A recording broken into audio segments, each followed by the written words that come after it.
Hello hi. ഇന്ന് വൈകുന്നേരം നമ്മളുള്ളത് തകഴി പടഹാരം ചമ്പക്കുളം പാലത്തിലാണ്. പാലം ഉദ്ഘാടനത്തിന് തയ്യാറെടുക്കുകയാണ്.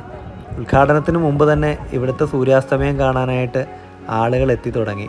ഈ പാലത്തിന് 1-2 പ്രത്യേകതകളുണ്ട്. കിഫ്ബി പദ്ധതിയിൽ ഉൾപ്പെടുത്തി 55 കോടി രൂപ ചെലവിൽ നിർമ്മിച്ച ഈ പാലത്തിന് ശിലയിട്ടത് നമ്മുടെ മുൻ മന്ത്രി ജി സുധാകരൻ സാറാണ്. അദ്ദേഹത്തിൻ്റെ കർമ്മപദ്ധതിയിൽപ്പെട്ട ഒരു പ്രധാനപ്പെട്ട ഒരു നിർമ്മിതി എന്ന് വേണമെങ്കിൽ ഇതിനെ വിശേഷിപ്പിക്കാം.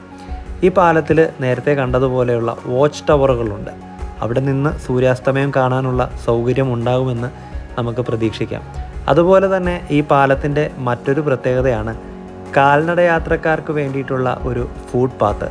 അത് പാലത്തിനോട് ചേർന്ന് ഈ കാണുന്ന രീതിയിലാണ് പണിതിരിക്കുന്നത്. അപ്പോൾ കാൽനട യാത്രക്കാർക്ക് ഇതിലൂടെ നടന്നു പോകാം, മുകളിൽ കൂടെ വാഹനങ്ങൾ പോകാം.